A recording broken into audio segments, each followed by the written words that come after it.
কত চর্চা চলতেছে। মানুষ আকাশে ওড়ে, মানুষ বিমানে ওড়ে, মানুষ চাঁদে যায়, মানুষ মঙ্গল গ্রহে যায়, মানুষ কম্পিউটার বানায়, মানুষ ইউটিউব বা চ্যানেল বানাইছে, মানুষ ক্যামেরা বানাইছে, জায়গায় বসে সুইজি বাটনে চাপ দেয়, হাজার হাজার মাইল দূরে যাইয়া সে জায়গা যাইয়া বোমা পড়ে সে জায়গায় ধ্বংস করে দেয়। সব মানুষের গড়া প্রযুক্তি। এই বিজ্ঞানীর যুগে আগের কোন নবীকে পাঠাইলে এদের সাথে লড়াপেটা করে টিকা বড় কঠিন হতো। এই জন্য আল্লাহ তাআলা আখেরে শেষ করে বাছাই ছাঁটাই করে এই বিজ্ঞানী প্রযুক্তিবিদ উম্মতকে শিক্ষা দেওয়ার জন্য এদের সামনে টিকে থাকার মতো একজন নবীকে বাছাই করে রেখেছেন, তিনি বিশ্বনবী মুহাম্মদুর রাসূলুল্লাহ সাল্লাল্লাহু আলাইহি ওয়াসাল্লাম। সারা পৃথিবীর সমস্ত বিজ্ঞানী যদি আমার নবীর সামনে আসে, আমার নবীকে একটা অক্ষর শিক্ষা দিতে পারবে না। সমস্ত বিজ্ঞানীদেরকে আমার নবী বছরের পর বছর শিক্ষা দিতে পারবে। ঠিক কি ঠিক না? এজন্য হুজুর বলেন বুইস্তু মুআল্লিমা ওয়ালা মা বুইস্তু মুতাআল্লিমা। আমাকে আল্লাহ তাআলা উস্তাদ হিসেবে পাঠিয়েছেন, আমাকে আল্লাহ ছাত্র হিসেবে পাঠায় নাই। দুনিয়ার কেউ বলতে পারবে না নবীর জন্ম থেকে নিয়ে মৃত্যু পর্যন্ত যে নবীকে একটা অক্ষর শিক্ষা দিয়েছে দুনিয়ার কোনো মানুষ। একজন মানুষও পৃথিবীতে সেই কালে ছিল না। আমার নবী কাহার কোনো মানুষের থেকে একটা অক্ষর শেখে নাই। হুজুর সবাইকে শিখাইছেন। এই বিজ্ঞানী উম্মতের জন্য যেমন নবীর দরকার সেরকম নবীকে আল্লাহ তাআলা পাঠিয়েছে। তবে একটা কথা হলো, আদম থেকে নিয়ে আখেরি নবী মুহাম্মদুর রাসূলুল্লাহ সাল্লাল্লাহু আলাইহি ওয়াসাল্লাম পর্যন্ত যত নবী রাসূল চলে গেছে, সব নবীদেরকে আল্লাহ তাআলা কঠিন থেকে কঠিন পরীক্ষার সম্মুখীন করেছে। আসাদুন নাসে বালান, হুজুর বলেন, নিজেই বলেন, আসাদুন নাসে বালান আল আম্বিয়া। সবচাইতে বেশি পরীক্ষা, বালা মানে মুসিবত, বালা মানে পরীক্ষা। আল্লাহর পক্ষ থেকে বিপদ আপদ দিয়া পরীক্ষা নিয়েছেন সবচাইতে বেশি আল্লাহ তাআলা নবী রাসূলদেরকে। যে সব পরীক্ষার একটা পরীক্ষা যদি আমাকে আপনাকে দেওয়া হইতো আমরা অনায়াসে ফেল করে বসতাম। শারীরিক রোগের পরীক্ষা, শারীরিক রোগের অসুস্থতার পরীক্ষা, সবচাইতে বেশি বড় পরীক্ষা হযরত আইয়ুব আলাইহিস সালামকে দিয়েছে। একটানা 13 বছর, একটানা 13 বছর গায়ের গোশত মাংস কিচ্ছু ছিল না।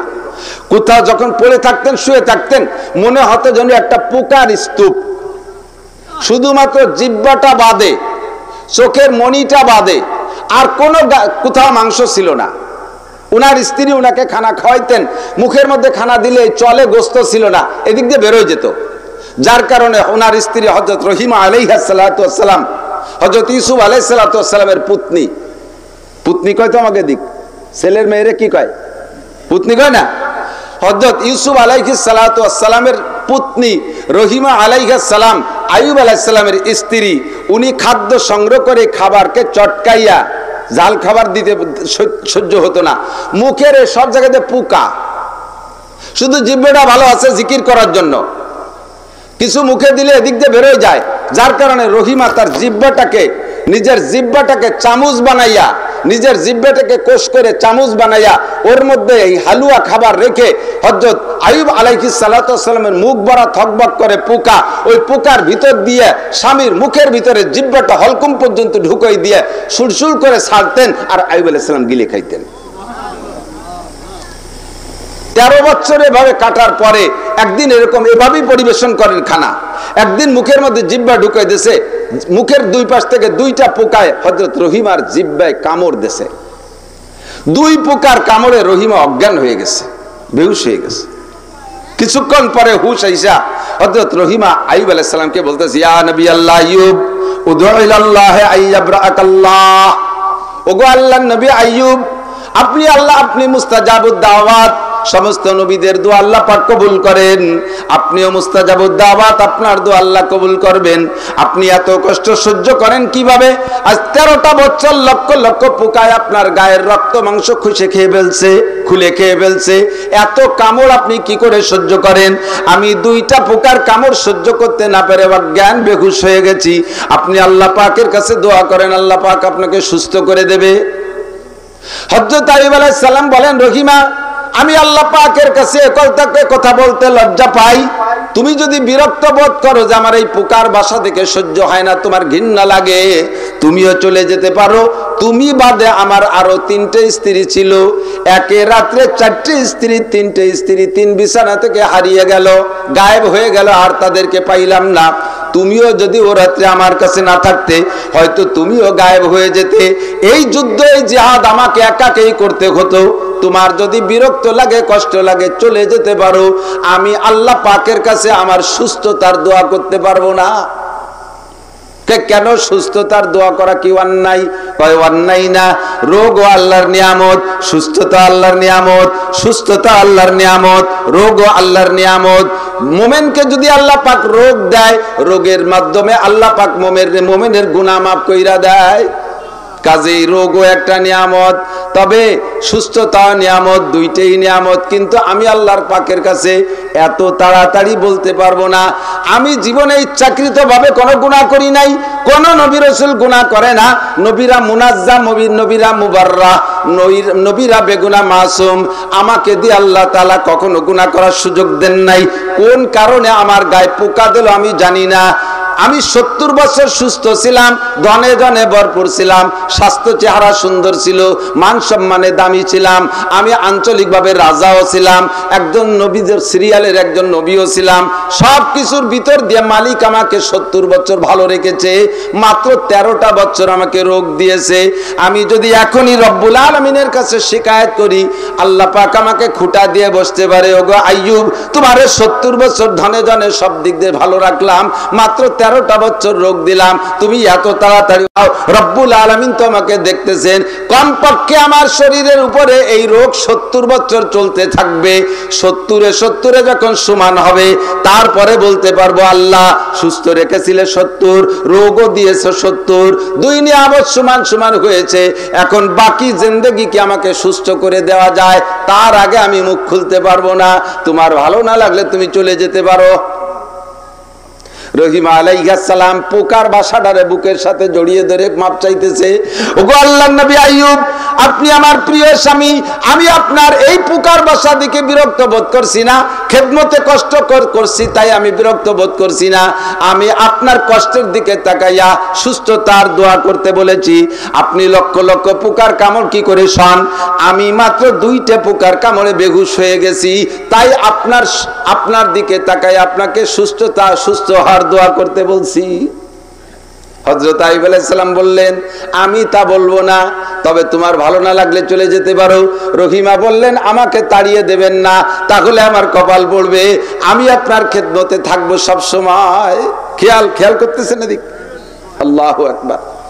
এরপরে আরো 5 বছর, কয় বছর আগে? 13, এই 13 মাথায় যে অ্যাক্সিডেন্ট, এই ঘটনা, এরপরে আরো 5 বছর চলে গেছে ওই পোকার বাসা। রহিম এমন করেই খেদমত করেন 18 বছর চলে যাওয়ার পরে। এরপরে আল্লাহ পাক রব্বুল আলামিন হযরত আইয়ুব আলাইহিস সালাতু ওয়াস সালামের পরীক্ষায় পাশ করায় দিয়েছে। উনাকে আল্লাহ তাআলা সম্পূর্ণ পরিবর্তন করে দিয়েছে মুহূর্তের মধ্যে। বলেন সুবহানাল্লাহ। শুনেছেন কি না জানি না, মাগরিবের সময় একটু আগে গেছে রহিমা গ্রাম অঞ্চলে খাবার সংগ্রহ করতে, তো খাবার নিয়ে আজকে আসতে একটু দেরি হয়ে গেছে, মাগরিব একটু অন্ধকার হয়ে গেছে, ঘন হয়ে গেছে, আইসে পারে নাই। এই টাইমে হযরত জিবরিল আলাইহিস সালাতু ওয়াস সালাম আইয়ুব আলাইহিস সালামের কাছে আয়েশা সালাম দেছে, আসসালামু আলাইকুম ইয়া নবী আল্লাহ আইয়ুব কাইফা হালুক। এ ভাই আমার দিক তাকান, ভাই আইয়ুব আপনি কেমন আছেন? আল্লাহ নবী আইয়ুব জিবরিল আলাইহিস সালাম জিজ্ঞেস করতে, জিবরাইল তো ডেইলি আসে আর দেখে আইয়ুব কিরম আছে জানে না, তাই সে জিজ্ঞেস করছে আপনি কেমন আছেন। আমাদের এলাকায় যদি কোনো মানুষ এরকম পীড়িত রোগী থাকে আর আত্মীয় স্বজনরা এসে যদি জিজ্ঞেস করে কাকা কেমন আছেন, তাহলে কি কয়? তুই কি কানা হয়ে গেছিস? কিরম আছিস দেখিস না? আল্লাহ তো পাইছে আমারে, যত বিপদ আছে সব আমারে দেশে সহে দাও না। আইয়ুব আলাইহিস সালাম তা জবাব না দিয়ে মুখ বন্ধ করে বসে রয়েছে, কোনো নড়াচড়া দেয় না, কথা কয় না। কিছুক্ষণ পরে সালামের উত্তর দিছে, ওয়া আলাইকাস সালাম ইয়া জিবরাইল। মুখে তো মাংস নাই, হাসি দিলে তো মাংসের মাধ্যমে বোঝা যায়, কণ্ঠের ভিতরে শকরের একটা খুশির প্রকাশ। আলহামদুলিল্লাহ, আমি বড় ভালো আছি। বলেন না সুবহানাল্লাহ। এই হালাতে ভালো আছি বলা কত কঠিন। সারাটা গা পোকে বিড়বিড় করে খাচ্ছে, এই সময় কয় আলহামদুলিল্লাহ বড় ভালো আছি। তবে ভাই জিবরাইল, আমি সালামের উত্তর দিতে একটু দেরি করে ফেলাইছি, তুমি কি কষ্ট পাইছো? তাৎক্ষণিক জবাব দেয় না, একটু দেরি করে জবাব দিছে। জিবরাইল কয়, হ্যাঁ আমি মনে মনে সন্দেহ করতেছিলাম আপনি নবী হইয়া কেন সালামের উত্তর দিতে দেরি করলেন। নবী হয়ে যদি সালামের উত্তর দিতে দেরি করেন, উম্মতে তো সালামের উত্তরই দেবে না। হযরত আইয়ুব আলাইহিস সালাম বললেন, ভাই তুমি আমার পর রাগ করো না। আমি সালামের উত্তর দিতে দেরি হওয়ার কারণ হলো, তুমি যখন এসে আমাকে সালাম দিয়েছো তখন আমার মুখের ভিতরে আল্লাহর দুইজন মেহমান মুখের ভিতরে মাংস কেটে কেটে খাচ্ছিল। আমি যদি সালামের উত্তর দেই জিহ্বায় নাড়া লাগবে, আর জিহ্বায় যদি নাড়া দেয় তাহলে ওই মেহমান দুইজনের খানা বন্ধ হয়ে যাবে, ডিস্টার্ব হবে।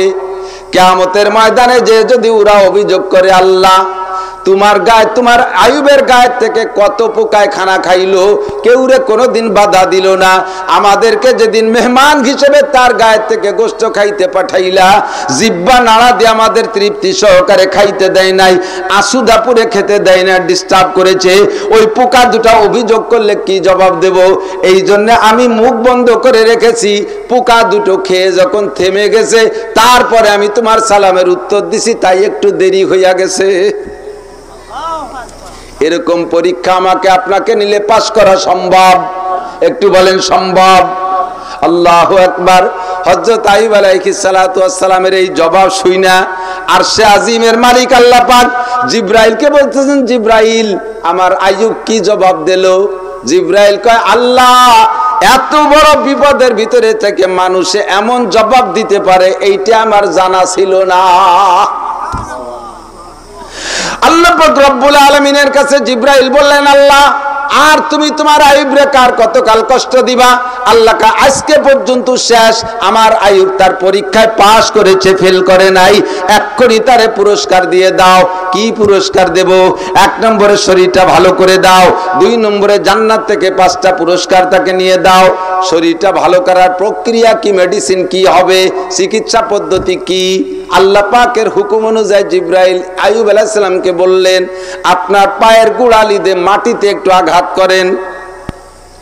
18 বছর পর্যন্ত পোকার বাসা হয়েছিল, এত পোকার কামড় খাইছে। আইয়ুব আলাইহিস সালাম কোনোদিন চোখ থেকে পানি ফেলাই নাই, কাঁদে নাই। আজকে যখন বলছে, ভাই আইয়ুব পায়ের গোড়ালিতে, মাটি তো নরম জায়গা, স্বেচ্ছাতে জায়গা, পায়ের গোড়ালিতে মাটিতে একটু আঘাত করেন, এই সময় আইয়ুব আলাইহিস সালাম কাঁদে দিয়েছে। জিবরাইল বলেন, কেন কষ্ট পেয়েছেন আমার কথায়, কাঁদছেন কেন ভাই আইয়ুব? আইয়ুব আলাইহিস সালাম বলতেছে, ভাই কাঁদছি তার কারণ হলো আমাকে আপনি পায়ের গোড়ালি দিয়ে আঘাত করতে বলছেন, আমার পায়ে তো গোড়ালি নাই, আমি কি দিয়ে আঘাত করব? জিবরিল বললেন, ওয়াল্লাযীনা জাহাদু ফীনা লানাহদিয়ান্নাহুম সুবুলানা ওয়া ইন্নাল্লাহা লামাআল মুহসিনিন। আপনি একটু চেষ্টা করেন, বাকিটুক আল্লাহর আজিমের মালিক করবে, তবে প্রাথমিক চেষ্টাটা আপনার করতে হবে। পায়ে গোড়ালি নাই, শুধু হাড্ডি বেরোয় গেছে, হাড্ডি দিয়ে মাটির পার কোনো মতে রাখছে, নরম জায়গা একটু নিচু হয়েছে, বাকিটুক আল্লাহ শুরু করে দিয়েছে, জান্নাতি পানির ফোয়ারা জারি কইরা দিয়েছে। জিবরিল আলাইহিস সালাম কাদা দিয়ে হাউস বানাইয়া পানি আটকায় ফেলছেন। এরপরে বললেন, এখান থেকে একটু খান। একটু পানি খাইলেন, খাওয়ার সাথে সাথে গায়ের সব পোকা পড়ে গেল, মুহূর্তের মধ্যে একটা পোকাও জায়গা নাই। বাকি পানি ছিটাই আপনি গোসল করেন, ওখান থেকে হাতে তো এখনো মাংস আসে নাই, ওই হাতের হাড্ডি দিয়ে ভাবে ছিটাই ছিটাই গায়ে একটু পানি লাগাইছে, মুহূর্তের ভিতরে 1 সেকেন্ডও দেরি হয় নাই। কোনো সিজারের অফিসার ডাক্তার লাগে নাই, মেডিকেল সায়েন্সের কোনো ডাক্তার কবিরাজ লাগে নাই, মুহূর্তের ভিতরে আরশে আজিমের মালিক ওই পানির মাধ্যমে হযরত আইয়ুব আলাইহিস সালামের দেহকে আগে যেমন ছিল হুবহু তেমন বানায় দিছে। রহিমা তখন আইসে পারে নাই, উনি সেই গ্রামে রয়েছে, খাবার নিয়ে আসে নাই, শরীর সুস্থ এবং আগের চাইতে সুঠাম বডি, শক্তি সামর্থ্য সবকিছু সুন্দর, গায়ের রং দ্বিগুণ ভালো হয়ে গেছে, কন্যা সুবহানাল্লাহ, সবকিছু ওকে। এবার জান্নাত থেকে জিবরাইলকে দিয়ে আল্লাহ তাআলা একটা ব্রিফকেস পাঠাইছে। ব্রিফকেসের ভিতরে 1 নম্বরে পায়জামা, 1 নম্বরে পরনে যে কাপড়টা, ওই কাপড়টা তো কাপড় নাই, পোকায় আর পুজে নষ্ট হয়ে গেছে, ওইটা খুলে পাজামা পরেন, পরছে জান্নাতি পাজামা। 2 নম্বরে জান্নাতি জুব্বা, জান্নাত থেকে একটা জামা আনছে, জান্নাতি পোশাক। 3 নম্বরে জান্নাতি টুপি, 4 নম্বরে জান্নাতি পাগড়ি, 5 নম্বরে একখান জায়নামাজ দিছে। ওলামায়ে কিরাম যারা দেখার অভ্যাস আছে তারা তহাবি শরীফ দেখতে পারেন, আরো নিকটের কিতাব আপনি দরসে মিশকাতের ভিতরে আংশিক এর আলোচনা আসছে। 5 নম্বরে জান্নাতি একখান জায়নামাজ মকমল। জিবরিল আলাইহিস সালাম ব্রিফকেস খুলে দিয়ে কয় এই যে আপনার আখেরি হাদিয়া জায়নামাজ। তো জায়নামাজ মানেই তো নামাজের জায়গা। পাইলাম যখন জান্নাতি জায়নামাজ, আল্লাহ আমারে এত তাড়াতাড়ি সুস্থ করে দিলেন, কি দিয়ে শুকর আদায় করব? জায়নামাজ কান বিছাইয়া 4 রাকাত নামাজে দাঁড়াই গেছে, শুকরানা নামাজ। আল্লাহর পক্ষ থেকে নিয়ামত পাইলে শুকর আদায় করতে কি দিয়া? বলেন কি দিয়া? মুখে আলহামদুলিল্লাহ বলেন না, মুখে। আর প্র্যাকটিক্যালি ইবাদত হলো নামাজ। নামাজের মাধ্যমে শুকর আদায় করতে। আর আমরা জয় বিজয়ের আনন্দ উল্লাস করি কি দিয়ে? কলা গাছের গলা কাটে গেন্দা ফুলির মালা দিয়ে। কাজে কাজেই তা মাঝে মাঝে হাতে ছুটিয়ে চলে যায়, ঠিক কিনা? কবে কার গেছে তা করতে যাচ্ছি রে, মাঝে মাঝে ছুটিয়ে চলে যায়। আল্লাহ যেন ছুটোই না দেয়, কারণ আমিন। তবে কলা গাছের গলায় আর গেন্দা ফুলির মালা দেব, কতক্ষণ দেবেন? সেম কোয়ালিটি মূর্তি পূজা, কোনো পার্থক্য নাই। শিরকি কবিরা গুনাহ। হযরত আইয়ুব আলাইহিস সালাম এই নিয়ামত পেয়ে শুকর আদায় করণার্থে 4 রাকাত নামাজে দাঁড়ায় গেছে মাগরিবের সময়। মাগরিবের ফরজ নামাজ কয় রাকাত? 4 রাকাত। 3 রাকাত। উনি 4 রাকাতে দাঁড়ায় গেছে। 4 রাকাতে যখন দাঁড়াইছে, খুশিতে পড়তে পড়তে কাঁদতেছে আর নামাজ পড়তেছে, খুশির কান্না কাঁদতেছে আর নামাজ পড়তেছে। পড়তে পড়তে 3 রাকাত পড়ে সালাম ফিরিয়ে দিয়েছে। জিবরিল আলাইহিস সালাম পাশে, উনি লুকমা দিয়েছে, ইয়া আইয়ুব নাওয়াইতা লি আরবা ওয়া সাল্লামতা আলা সালিসি রাকা। 4 রাকাতের নিয়ত করলেন আমি জানলাম, আর আপনি 3 রাকাত পড়ে সালাম ফিরিয়ে দিয়ে 4 রাকাত পড়বেন না? আল্লাহ পাক রব্বুল আলামিন জিবরাইল লুকমা দিয়েছে, তুমি লুকমা দাও কে? তুমি কি ওনার সাথে নামাজে দাঁড়াইছো?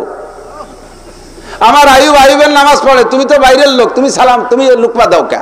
কয় যে আমি তো পাশে দাঁড়ানো দেখতেছি, 4 রাকাতের নিয়ত করে 3 রাকাত পড়ে সালাম ফিরিয়ে দিল, আমি লুকমা দেবো না, তার দেবে কি? তার কেউ নাই, নিয়ত করছে 4 রাকাতে। কয় যে ওই 3 রাকাতই যথেষ্ট, আমার আইয়ুবের আর 4 নম্বর রাকাত পড়া লাগবে না, ওই 3 রাকাতে আমি খুশি হয়ে গেছি। এই 3 রাকাতে এত ভালো লাগছে আমার কাছে। আখেরি নবী মুহাম্মদুর রাসূলুল্লাহ সাল্লাল্লাহু আলাইহি ওয়াসাল্লাম শ্রেষ্ঠ নবী এবং তার উম্মত শ্রেষ্ঠ উম্মত। কুনতুম খায়রা উম্মত, আল্লাহ আমাদেরকে সার্টিফিকেট দিয়েছেন, তোমরা শ্রেষ্ঠ নবীর উম্মত, শ্রেষ্ঠ উম্মত। এই আখেরি নবীর উম্মতের জন্য ওই মাগরিবের 3 রাকাতকে ফরজ করে দেওয়া হবে। কিয়ামত পর্যন্ত যত মানুষ এই মাগরিবের 3 রাকাত পড়বে, সমপরিমাণ নেকি হযরত আইয়ুব আলাইহিস সালামের আমলনামায় জমা হতে থাকবে। শুকর আদায় করবে এমন। তো দোস্ত বলতে চাইছি যেটা, এরপরে হযরত রহিমা আসছে, উনি যেই নামাজ কালাম পড়িয়া উনি ওখানে বসে বসে তাসবিহ তাহলিলে আছে। এখন জান্নাতি পোশাক, জান্নাতি সবকিছু, ঘিরানটা আলাদা রকম। এতদিন ছিল পচা কুয়ে গন্ধ, মানুষ মরা গন্ধ, আর এখন কেমন ঘিরান হতে পারে? এই ঘিরানে এলাকাটা একেবারে মুহুর্মুহ হয়ে গেছে। হযরত রহিমা আলাইহিস সালাম আসছেন, ঘিরান শুকতে শুকতে কাছে কাছে আসছেন। আইসে ঘরের ভিতরে চোখ দিয়ে উকি মেরে দেখে যে স্বামী নাই। স্বামী, যে স্বামী থুয়ে গেছে সে স্বামী তো নাই। উনি এক নজর দেখে, এক তো নবীর বংশের মেয়ে, আরো নবীর স্ত্রী, উনি এক নজর দেখে যে স্বামী নাই, তখন লজ্জাতে মুখ গিরে পিছনে সরে চলে গেছে, পাশতে ঘুরতেছে আর কাঁদতেছে, আরে আমার স্বামী গেল কোথায়? আমি এখানটা মরা মরির মতো মানুষ রেখে গেলাম, তা কি করে শিয়াল কুত্তে খেয়ে ফেললো, বাঘভাল্লুককে খেয়ে ফেললো, এই বলে উনি কাঁদতেছেন আর ঘুরতেছেন। আর মাঝে মাঝে বলতে, ভাই আপনি আমার ঘরে কে বসা? এটা তো আমার স্বামী আইয়ুব আলাইহিস সালামের ঘর, আমার স্বামীরে কে নিয়ে গেল, কোথায় গেল, আপনি এখানে কেন বসা? হযরত আইয়ুব আলাইহিস সালাম মুস্কি মুস্কি হাসতেছেন, বুঝছে যে রহিমা আমাকে চিনতেছে না। তো বলতেছে যে রহিমা, তোমার নাম রহিমা? জি আমার নাম রহিমা। আমার নাম তো আইয়ুব, তুমি আসো। ভাই আপনি ধোঁকা দিবেন না, আমার স্বামী যে আইয়ুব তিনি নবী। এখানে একটু আগে আমি রেখে গেছি পোকার বাসা, সেই লোকটা মুহূর্তের ভিতরে এরকম কিভাবে ঘটনা তো বুঝতে পারলাম না। তখন আইয়ুব আলাইহিস সালাম বলতেছেন, তুমি কি আইয়ুব আলাইহিস সালামের কোনো অংশ, কোনো কিছু, সেই 18 বছর আগের যে চেহারা তা কি তোমার মনে আছে? কয় যে আমার কিছু কিছু আছে। কয় তুমি বেড়ার ভাগ দিয়ে একটু উকি মারিয়ে দেখো, যদি কোনো অঙ্গে মেলে তাহলে তুমি কাছে আসো, বাকি কথা বলি, নইলে আমি চলে যাই, তুমি এসে তোমার ঘরে স্বামীর অপেক্ষা করো। উনি উকি মারে দেখে কপালটা একটু মেশে, নাকটা এই 18 বছর আগে ছিল, তাতে এতদিন মনে থাকার কথা না, পোকার বাসা হয়ে গেছে। আস্তে আস্তে আস্তে আস্তে এক একটা অঙ্গ ওনার চোখে ভাসতেছে, আর দেখে যে সম্পূর্ণই মিলে গেছে। তখন কাছে আসে, ফামা বালুকা ইয়া নবী আল্লাহ, আল্লাহ নবী কি ঘটনা, ঘটনা কি, এই মুহূর্তের ভিতরে কি হলো? কয় যে এইভাবে ঘটনা ঘটে গেছে। আর উনি তো নবীর বংশের মেয়ে, উনি নবীর স্ত্রী, আল্লাহর পক্ষ থেকে এমন ঘটনা ঘটলে বিশ্বাস করতে তার দেরি হওয়ার কথা না। কথা বলেন, সাথে সাথে বিশ্বাস করে এনেছে। তাহলে আপনি আল্লাহর দেয়া নিয়ামতের বিনিময়ে শুকর শুকর আদায় করছেন কি দিয়া? কয় সাল্লাতু সালাসা রাকা, আমি 3 রাকাত নামাজ পড়েছি। কয় যায় নামাজ খান আমাকে দেন, আমিও 3 রাকাত পড়ি। হযরত রহিমা 3 রাকাত পড়লেন। আল্লাহ পাক বললেন তোমার 3 রাকাতও যথেষ্ট হয়েছে, পছন্দ হয়েছে। তোমার 3 রাকাত আমি কিয়ামত পর্যন্ত এই একই নামাজ মাগরিবের সময় কিয়ামত পর্যন্ত নারী পুরুষ সকলের উপরে ফরজ করে দিলাম। আখিরি নবীর উম্মতের জন্য সব মানুষ নামাজ পড়ে যে নেকি পাবে, তারা তো নেকি পাবেই পাবে, সমপরিমাণ নেকি তোমাদের দুইজনকে দেওয়া হবে। আল্লাহু আকবার। বলতে যে অনেক লম্বা হয়ে গেল, কিসসাটা পুরো বললাম, আসলে চলে যাব যে জায়গা। বলতে চাইছি আসাদুন নাসে বালান আল আম্বিয়া, আমাকে একটুক না আমার এই কুকসিতি একটা বিষ ফুড়া হয়েছে। নিয়মিত মসজিদে যাই আমি, কুচকিতি একটা বেশ বিষ ফুড়াইছে, হাঁটু গিরের নিচে একটা বিষ ফুড়া। বিষ ফুড়াতে একটু বেকায়দা জায়গা, আ জায়গা কু জায়গায় বেশি হয়। একেবারে যে জায়গা দেহানো যায় না সেই জায়গা যে একটা বিষ ফুড়া, এইরকমই তো বেশি হয়। তো সব জায়গা ভালো, একটা বিষ ফুড়া হয়েছে, এর কারণে মসজিদে যায় না। কি হয়েছে? বিষ ফুড়া। এক বিষ ফুড়ায় আমার মসজিদ থেকে ঠেকাই ফেলে। কথা কোন ঠিক কি ঠিক না? হাঁটুর ব্যথায় মসজিদ থেকে ঠেকাই ফেলে, একটু জ্বরে আমার মসজিদ দিতে ঠেকাই ফেলে, একটু ঠান্ডা কাশ লাগলে মসজিদ দিতে ঠেকাই ফেলে। তাহলে আমাকে ওইভাবে পরীক্ষা নিলে আমার পাশ করা সম্ভব না। আসাদুন নাসে বালান আল আম্বিয়া, এরকম বলতে গেলে সব নবীর ইতিহাসের পিছনে এরকম হাজারো ঘটনা রয়েছে। তো সবচাইতে বেশি পরীক্ষা নিয়েছেন যাদেরকে, তন্মধ্যে আমার নবী বাদে, আমার নবী আলাদা, আমার নবী ইস্তেসনা, আমাদের নবী বাদে বাকি সব নবীদের মধ্যে সবচাইতে বেশি পরীক্ষার সম্মুখীন হয়েছে মুসলিম জাতির পিতা ইব্রাহিম খলিলুল্লাহ আলাইহিস সালাতু ওয়াস সালাম। একে একে 30টা পরীক্ষা। কয়টা পরীক্ষা? 30টা পরীক্ষা। সূরা আহজাবের মধ্যে 10টা পরীক্ষার আলোচনা, সূরা তাওবার মধ্যে 10টা পরীক্ষার আলোচনা, সূরা মুমিনুনের ভিতরে 10টা পরীক্ষার আলোচনা। এই 30টা পরীক্ষা হযরত ইব্রাহিম আলাইহিস সালামকে নিয়েছে। বাতাস দিও না। 30টা পরীক্ষায় একটা পরীক্ষা ইব্রাহিম আলাইহিস সালাম ফেল করে নাই, এক পরীক্ষা ফেল করে নাই। নবীদের পরীক্ষা সবচাইতে বড়, তারপরে সাহাবায়ে কিরাম, এরপরে তাবেঈন, এরপরে তাবে তাবেঈন, এরপরে আইম্মায়ে মুজতাহিদিন, এরপরে আইম্মায়ে মুহাদ্দিসিন, আইম্মায়ে মুফাসসিরিন, এরপরে ধারাবাহিক উলামায়ে কিরাম, আস্তে আস্তে কিয়ামত পর্যন্ত। ভাই খেয়াল করেন, এদিক তাকান। আপনারা অনেকেই অভিযোগ করতেছেন আল্লাহ কি চোখে দেখে না? আল্লাহ ইসরায়েলের নেতানিয়াহু আর আমেরিকান ডোনাল্ড ট্রাম্প, এই দুই ট্যামরে ধরিয়া পায়খানার মধ্যে গাড় ভেঙে বসায় তুলতে পারে না? 55,000 ফিলিস্তিনিকে শহীদ করে দিয়েছে ইসরায়েলি বেয়াদব। বড় বড় মুসলিম নেতাদেরকে অল্প কিছুদিনের ভিতরে শেষ করে দিয়েছে। আল্লাহ পাক কি চোখে দেখে না? আল্লাহ পাক কি এদের দোয়া কবুল করে না? ও দোস্ত, এদিক তাকান। জান্নাতের ভিতরে বিশাল একটা সেক্টর আছে, যেই জায়গাটা সবচাইতে সম্মানী, সেটা হলো শহীদদের জন্য। কাদের জন্য? বিশাল একটা জায়গা আছে, বিশাল নেয়ামত ভরা শহীদ একটা জায়গা। এই জায়গাটা শহীদদের জন্য খাস। তো ওই জায়গাটা ভরপুর করার জন্য যে পরিমাণ শহীদের দরকার, আল্লাহ তাআলা সেই পরিমাণ শহীদ দুনিয়া থেকে বানায় নেবে। আর কোন হিন্দু, বুদ্ধ, খ্রিস্টান মল্লি তা শহীদ হয় না, হয় নাকি? শুধু একমাত্র বাংলাদেশে হিন্দু মল্লি শহীদ হয়। কথা কয় না? আমাকে ওই সাতপার ওইদিক আছে শহীদ হরিপদ, শহীদ হরিপদ বলে শহীদ হয়। শুধু বাংলাদেশে হিন্দু মল্লি শহীদ হয়। মূলত কোরআন হাদিসের দৃষ্টিতে কোন কাফের মুশরিক যদি কাবা ঘরকে রক্ষা করতে যাইয়ে কোনো কাফের মরে, কাবা ঘরকে রক্ষা করার পক্ষে কোনো কাফের, কোরআনকে সম্মান করার পক্ষে কোনো কাফের, আর এই কাফের যদি বিপক্ষের সাথে লড়াই করতে করতে মারা যায় ঈমান ছাড়া, যতই সে ভালো কাজ করুক না কেন, তবু সে শহীদি মর্যাদা পাবে না, কারণ তার ঈমান নাই। কথা বোঝেন কি নাই? খেয়াল করতেছেন আপনারা? আমি কি বাজে কথা করছি নাকি? আবার অপ্রয়োজনীয়। আপনার আমল রাখার একটা বস্তা লাগে। কতক্ষণ আমল রাখার একটা বস্তা লাগে, সেই বস্তার ভিতরে আমল তুইতে হয়, আমল বস্তার মধ্যে ঢুকবে। তো বস্তার যদি তলে সেলাই না থাকে, যত আমল ওই বস্তার মধ্যে ঢুকান, কোন বস্তার ভিতরে গম রাখবেন, পেঁয়াজ রাখবেন, ধান রাখবেন, বড় 2.5 মণে 3 মণে, বরঞ্চ আরো ভালো বড় বস্তা, ডোব কয় না, ডোব, ওই যে প্লাস্টিক দিয়ে বড় বড় 20-22টা বস্তা দিয়ে একটা বস্তা বানায় বড় ডোব, এই ডোব বরে মাল তুইছেন, কিন্তু তলিতে সেলাই নাই। যত মাল ভিতরে ঢুকন, পরে বস্তার কান ধরে উঠলি একটু থাকবে ভিতরে। আপনার নামাজ, রোজা, হজ, যাকাত, জিহাদ, তেলাওয়াত, জিকির, ফিকির, কুরবানি, দান, খয়রাত, দাওয়াত ও তাবলীগ, যত ভালো কাজ আছে এগুলো আমল। এই আমল ঢুকানোর জন্য যে বস্তা, ওই বস্তার তলিতে সেলাই দিতে হয়, সেই তলিতে যে সেলাই দিতে হবে, সেলাই দেওয়ার নাম হলো ঈমান। সেলাইয়ের নাম কি? সে ইমানের সিলাই দেয়া নাই কাফের মুশরিকের বস্তার তলায়। কাজেই তারা ইসলামের পক্ষ যদি লড়াই করে মারা যায় তারা শহীদ হবে না। আল্লাহ তাআলা ফিলিস্তিন থেকে কিছু শহীদ নেওয়ার জন্য ওই জান্নাতের ওই সেক্টরের জন্য সেক্টরের ভিতরে দেবে, এই জন্য কিছু শহীদ বানাইতেছেন।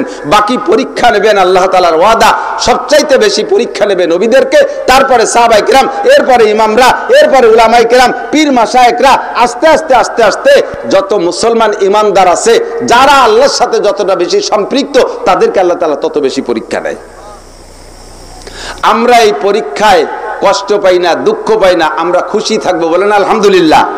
নবীরা যে পরীক্ষার সম্মুখীন তার আংশিক যদি আল্লাহ পাক আমাকে আপনাকে দিয়ে খুশি থাকেন, আপনারা খুশি থাকবেন না? সব মুহির কথা, বলেন আলহামদুলিল্লাহ, একটু বলেন না আলহামদুলিল্লাহ। আল্লাহ যদি আমাকে পরীক্ষা নিয়ে খুশি থাকে তাহলে আমিও খুশি, বলেন আলহামদুলিল্লাহ। আল্লাহু আকবার। আরে ভাই এদিক তাকান, ফিলিস্তিন সম্পর্কে এসে গেছে যেহেতু বলে যাই, ফিলিস্তিনের গাজার মুসলমানরা এখনো জয়ের পথে, এখনো তারা হারে নাই। আপনাদের কি বিশ্বাস আমি জানি না, তারা হারবেও না। কথা বলেন, তারা স্বাধীনতা পাবে, তারা বিজয়ী লাভ করবে, তাদেরকে হারাইতে পারবে না ইসরায়েল, কখনো পারবে না। যদি পারতো তাহলে 1.5 বছরে পারতো, 19 মাসে পারতো, এখনো পারে নাই। কে শক্তি দেয়? আমেরিকান গবেষকরা, ওই ইসরায়েলের সেনাবাহিনীর বড় বড় অফিসাররা, তারা গবেষণা করে বলছে আমরা ইসরায়েলিরা ফিলিস্তিনের গাজার মানুষের সাথে লড়তেছি না, এ কোনো কি বলা হয় ঐশ্বরিক শক্তির সাথে, এ কোনো আধ্যাত্মিক শক্তির সাথে লড়তেছি, যার কারণে আমরা সফলতা পাইতেছি না। কারণ যেই পরিমাণ বোমা গাজার উপরে মারছে, গাজা জায়গাটা কতটুক আপনাদের এই বলমারি থানার সমান হতে পারে, সর্বোচ্চ 336 স্কয়ার কিলোমিটার, 336, 42 কিলোমিটার লম্বা, 12 কিলোমিটার চওড়া। আপনার এই বলমারি থানার জায়গার চাইতে ছোট্ট জায়গা, এই জায়গায় পশ্চিমা, American, Israeli, ফ্রান্সি, European lakh lakh টনকে ton বোমা মারতেছে। আর যে পরিমাণ বোমা মারছে সেই বোমাকে বানাইতে যে ম্যাটেরিয়ালস লাগে, ওর ভিতরে থেকে ইউরেনিয়াম কালেকশন করে তাদের যদি পারমাণবিক বোমা বানায় তাহলে 6টা পারমাণবিক বোমা বানাইতে পারবে। এই পরিমাণ ম্যাটেরিয়ালস ওই বোমার মধ্যে ছিল, যেই 6টা পারমাণবিক বোমা মারলে শুধু গাজা না, ইসরায়েলের মতো 6টা দেশ ধ্বংস হয়ে যাবে। এত বোমা তাদেরকে মারলো, এভাবে মারলো, তাতে মানুষ মাত্র মারলো 55,000। ওদিকে গাজা কি বলা হয় হামাসরা রয়েই গেল, এখনো পর্যন্ত তারা ইসরায়েলি সন্ত্রাসদেরকে ধ্বংস করে যাচ্ছে, এখনো তাদেরকে তাদের সাথে কুলোয় পারতেছে না। কাজেই এটা আমরা ফিলিস্তিনের গাজার মুসলমানদের সাথে, মানুষের সাথে লড়াই করতেছি না, আমরা কোনো আধ্যাত্মিক শক্তির সাথে লড়াই করতেছি। সেই পশ্চিমেরাই গবেষণা করে বলছে এখানে আমাদের জিতার কোনো সম্ভাবনা নাই, আসমানি শক্তির সাথে যুদ্ধ করে কেউ কোনোদিন জিততে পারে? কথা বলেন, পারে?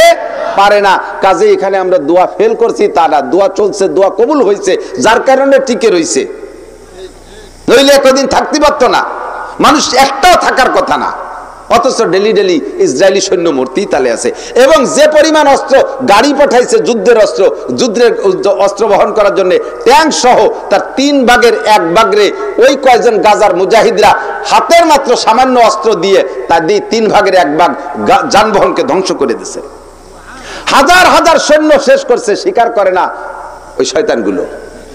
মুইও কয় যে আমরা আহত হইছি, ওরা দোজখে যাওয়ার পরেও যদি কয় যে ভেস্তে গেছি তাহলে যা জাতি টাঙ্গে দিলাম, তোকে ছাড়িয়ে যা, দোজখ দিয়ে পুড়িয়ে বেড়া গিয়ে।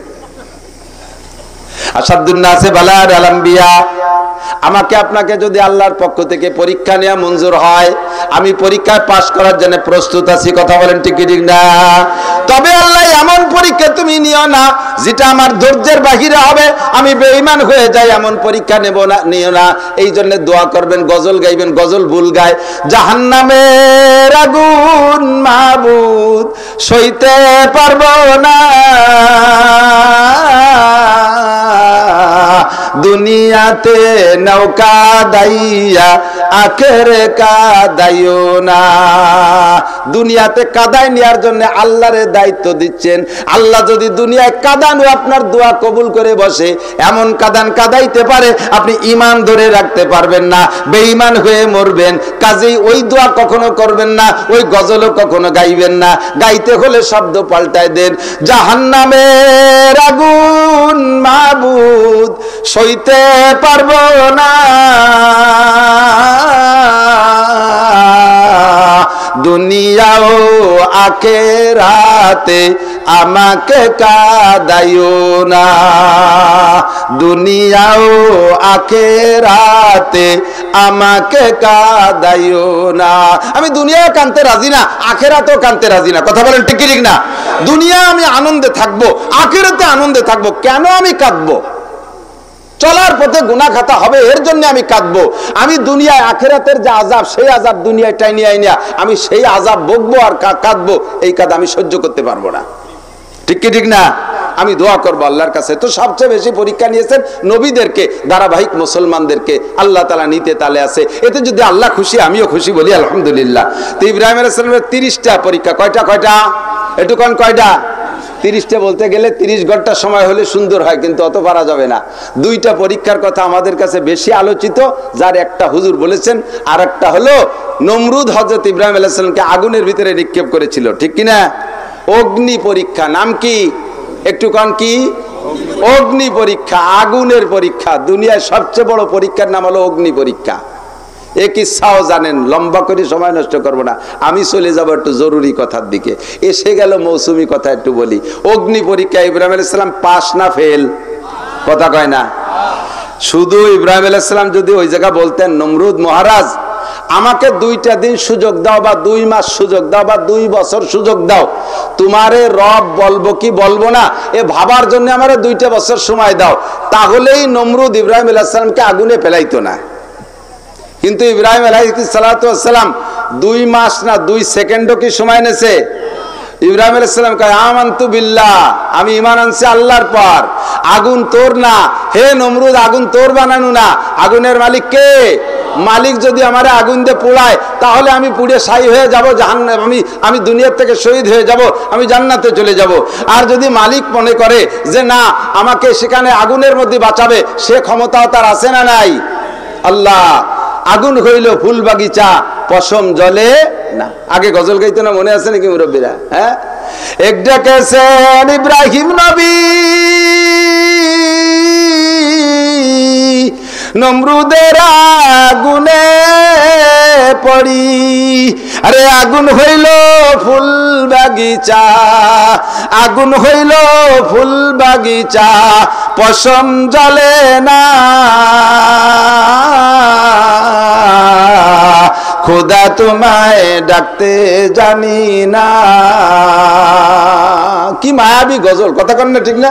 আরে এখন গজল গায়, তা কি গজল গায় না মমতাজের গান টের পাওয়া যায় না?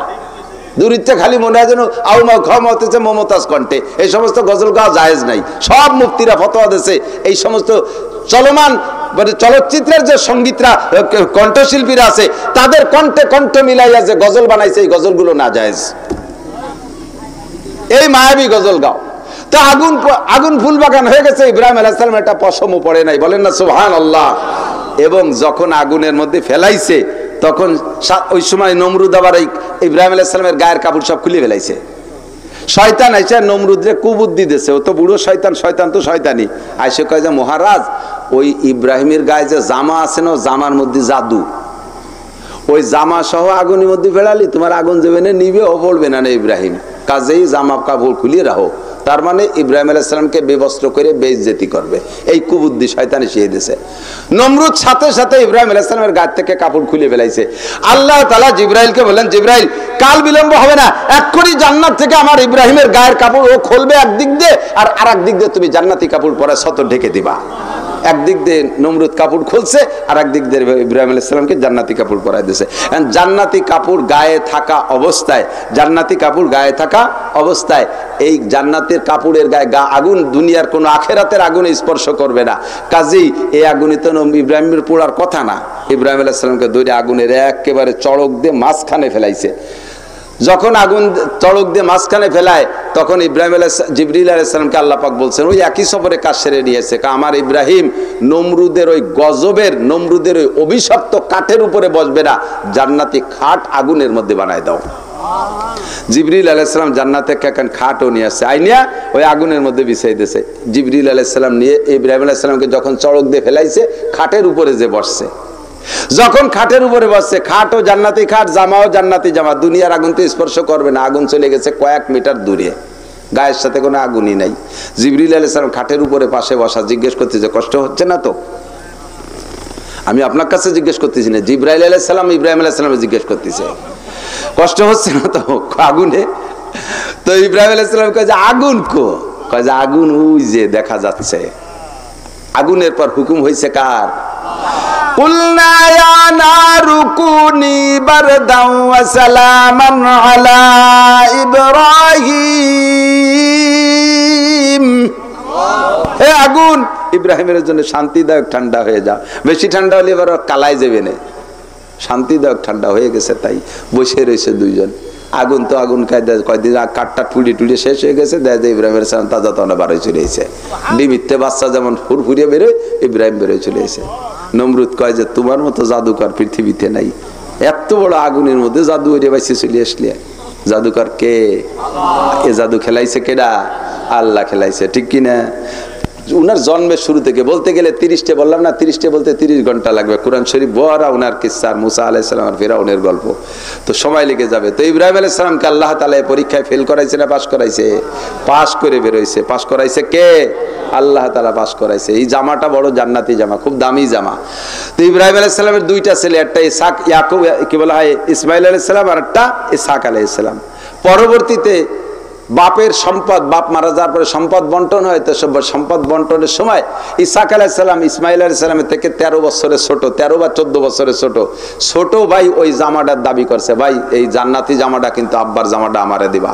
ইসমাইল আলাইহিস সালাম ছাড় দিয়েছে, উনি তো ধৈর্যশীল মানুষ, ইনসাফি মানুষ। ছোট ভাই চাইছে, জামাটা দিয়ে দিয়েছে। ইসহাক আলাইহিস সালাম এই জামাটা যত্ন করে রাখছে, জান্নাতি জামা। ইসহাক আলাইহিস সালামের ছেলে আবার ইয়াকুব আলাইহিস সালাম, কিছুদিন পরে ইসহাক আলাইহিস সালামের ইন্তেকালের পরে ইয়াকুব সালাম, ইউসুফ আলাইহিস সালাতু ওয়াস সালামের যে চেহারা, এই চেহারার গায়ে মানুষের কুদৃষ্টি যাতে না লাগে এর জন্য ইয়াকুব আলাইহিস সালাম ওই জান্নাতি জামাটারে বইটিয়া তাবিজ বানাই একটা মাদুলিতি ভরে ইউসুফ আলাইহিস সালামের গলায় ঝুলাই থুইছে, যাতে মানুষের কুদৃষ্টি ইউসুফ আলাইহিস সালামের চেহারার পর না লাগে। ইউসুফ আলাইহিস সালামের ভাইরা যখন এর মাথায় কইতেছি, এই ইউসুফ আলাইহিস সালামের কিচ্ছা করতে গেলে তো আরো কতদিন লাগার কথা। শর্টে খাটে মাথায় আমি একটু যারা আমার একটা লাইন লাগবে সেই লাইনটা কই চলে আসতেছি।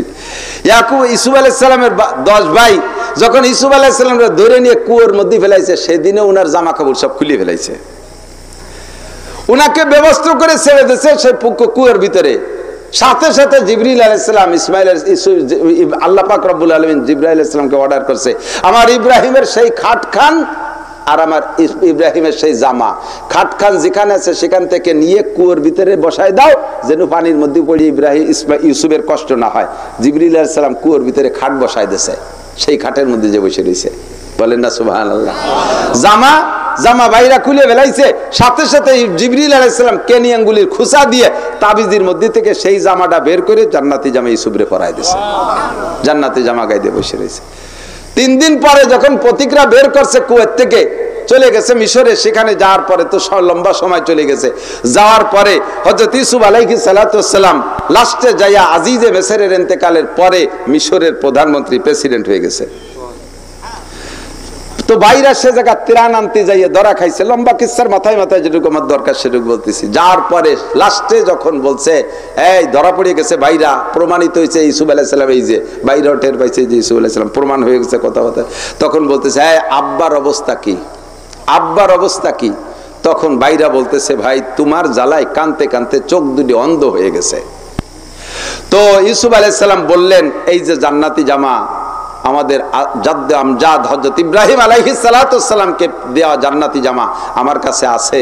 এই জান্নাতি জামা দিয়ে আব্বা আমারে তাবিজ বানায় দিয়েছিলেন, জামাটা আমার কাছে এখনো আছে।